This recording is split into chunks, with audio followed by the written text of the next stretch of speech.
மக்களே, நம்ம பார்க்க போறது பார்த்தீங்கன்னா, ஒரு இம்பார்ட்டன்டான விஷயம் மக்களே. என்னன்னு பார்த்தீங்கன்னா, மதுரையில நடந்த ஒரு சம்பவம். நேத்து என்ன நடந்திருக்கு, மதுரை பரவைன்ற ஒரு இடம் இருக்குது. ஸோ, அந்த இடத்துல பார்த்தீங்கன்னா, ட்ரெயின் போயிட்டு வந்துட்டு தான் இருக்கும். அதாவது டபுள் லைனு போயிட்டு வந்துட்டு தான் இருக்கும். ஸோ, அப்போ பார்த்தீங்கன்னா, ஒர்க் முடிச்சு ஈவினிங் சூர்யான்ற ஒரு நபர், அவரோட வயசு பார்த்தீங்கன்னா 24.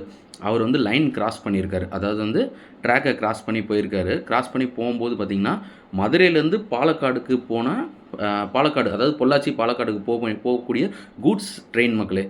இந்த கூட்ஸ் ட்ரெயின் பார்த்தீங்கன்னா அடிச்சிருச்சு. ஸோ போனவர் என்ன பண்ணிட்டு போயிருந்திருக்காருன்னு பாருங்க, மொபைல் நோண்டிட்டே போயிருந்திருக்காரு. மொபைல் நோண்டிட்டு ரயில்வே ட்ராக்கை வந்து கிராஸ் பண்ணியிருக்காரு மக்களே.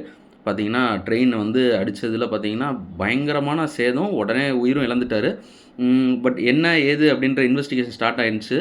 ஸ்டார்ட் ஆகி போயிட்டுருக்கு. எதனால இப்படி ஆச்சு அப்படின்ற இன்வெஸ்டிகேஷன் போயிட்டுருக்கு. பட் என்னன்றது இன்னும் அப்டேட் இன்னும் வரல. இது நேத்து நடந்தது. நேத்து ஈவினிங்கா நடந்திருக்கு. இது ஒரு அவேர்னஸ் தான் மக்களே. ஸோ பார்த்தீங்கன்னா, நீங்க ரோட் கிராஸ் பண்ணும்போதும் சரி, ரயில்வே ட்ராக்க கிராஸ் பண்ணீங்கனாலும் சரி, மொபைல் நோண்டாம கிராஸ் பண்ணுங்க மக்களே. இது ரொம்ப ஒரு ஹம்பிள் ரெக்வெஸ்ட்டு. எல்லாருமே இத வந்து கொஞ்சம் ஃபாலோ பண்ணுங்க. ஸோ நீங்க எங்கேயாவது கிராஸ் பண்றீங்க, ரோட கிராஸ் பண்றீங்க, இல்ல ட்ராக்க கிராஸ் பண்றீங்க அப்படின்னா, ஸோ மொபைல் ரொம்ப நோண்டிட்டே, அதாவது ரோட் சைட்ல நீங்க டிராவல் பண்ணும்போதுமே மொபைல் ரொம்ப நோண்டிட்டே போ வேண்டாம் மக்களே. ஸோ இது அவேர்னஸ் தான். பார்த்து இருந்துக்கோங்க. பார்த்து அந்த மாரி கிராஸ் பண்ணுங்க மக்களே. ஸோ இதுதான் நல்லது. நமக்கும் எந்த ஒரு சேதாரமும் இருக்காது. நம்மள நம்பி ஃபேமிலி இருக்காங்க. ஸோ அதனால வந்து எந்த ஒரு பாதிப்புமே இல்லாம நம்ம சேஃபா ஒரு இடத்துக்கு போறோம்னா, நம்பி வீட்ல சொல்லிட்டு தான் போவோம். திருப்பி வருவோன்ற ஒரு நம்பிக்கையோட அவங்க வெயிட் பண்ணிட்டு இருப்பாங்க நம்ம வீட்ல. ஸோ பார்த்து பத்திரமா போயிட்டு வரது வந்து நமக்கு நல்லது மக்களே. ஸோ இத கொஞ்சம் கடைபிடிங்க. இது ஒரு அவேர்னஸ் வீடியோவா எடுத்துக்கோங்க மக்களே. பார்ப்போம். இன்னொரு நல்ல வீடியோல சந்திப்போம் மக்களே. பாய்.